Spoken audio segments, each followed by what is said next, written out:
à jamais. Aujourd'hui, nous sommes rayonnants de joie, rayonnants tout en blanc pour fêter la résurrection de notre Seigneur Jésus-Christ. Les lectures soumises à notre méditation sont tirées du livre des Actes des Apôtres, au chapitre 10, des versets 34 à 43. Le psaume est le psaume 117. La deuxième lecture est tirée de la lettre de Saint Paul apôtre aux Colossiens, chapitre 3, les versets 1 à 4. Et l'évangile de Saint Jean, chapitre 20, les versets 1 à 9.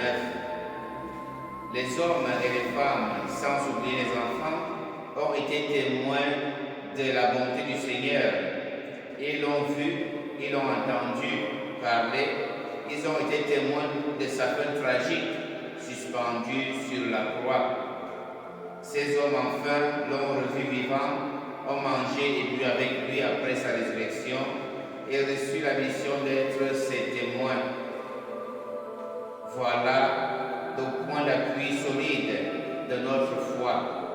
Pierre et ses compagnons sont le trait d'union entre Jésus de l'Évangile et le Christ ressuscité.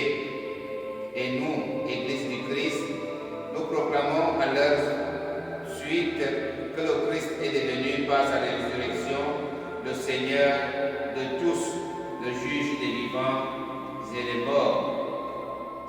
Ressuscité avec le Christ, cherchez les réalités d'en haut, nous dit Saint Paul, parce que c'est là qu'est le Christ. Le chrétien a un seul objectif, poursuivre la mission du Christ, qui est de conduire les hommes et l'univers entier vers le Père. Chercher les réalités d'en haut, c'est le cheminement pour la continuité de l'effort de carême que nous avons entrepris depuis 40 jours, qui ne se limite pas aujourd'hui, parce que nous nous sommes entraînés pendant 40 jours à faire des privations, à ne pas blasphémer, à ne pas voler, à ne pas tuer, à ne pas détourner les fonds publics, à ne plus taper sur ma femme, à ne plus taper sur mon mari, à ne plus faire tout ce qui n'est pas bon. Alors, ce n'est pas qu'aujourd'hui comme à ne plus boire, à ne plus fumer pour certains. Cela ne signifie pas qu'aujourd'hui, comme nous sommes arrivés au 40e jour, nous devons recommencer donc avec tout ce que nous avons abandonné. C'est le temps de continuer à regarder vers le ciel pour chercher les réalités d'en haut où Dieu siège. Et dans l'Évangile, il n'est nul doute sur la résurrection. Le tombeau est vide.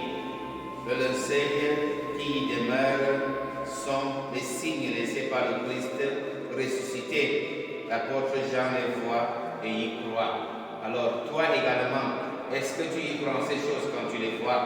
Est-ce que tu penses à ces choses? Quand tu vois le tombeau de Dieu, quand tu rentres dans l'église, les signes que tu vois dans l'église, comment tu les conçois? Est-ce que tu les acceptes? Nous sommes appelés, comme Jean, à rentrer en profondeur de ce que nous voyons dans l'église, à rentrer en profondeur du mystère du Christ dans l'Eucharistie pour découvrir les signes de sa présence. Jean rentre dans le tombeau, il voit et il croit. Pierre rentre, il voit seulement. Mais l'Évangile nous précise que Jean rentre dans le tombeau, il voit et il croit. Croyons donc à la résurrection du Christ et continuons en ce temps pascal d'être les témoins du Christ, à annoncer le Christ ressuscité et essayer de voir dans notre vie, dans la vie de nos frères, les signes de la résurrection du Christ, les voir et y croire, et annoncer que le Christ est vraiment ressuscité.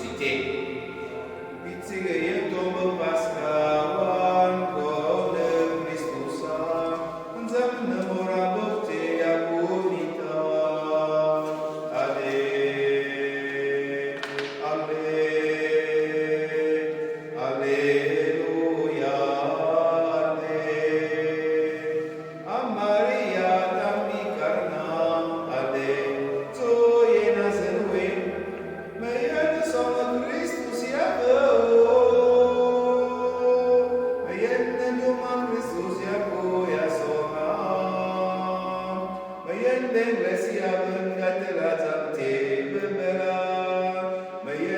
viom de bărcață venitere.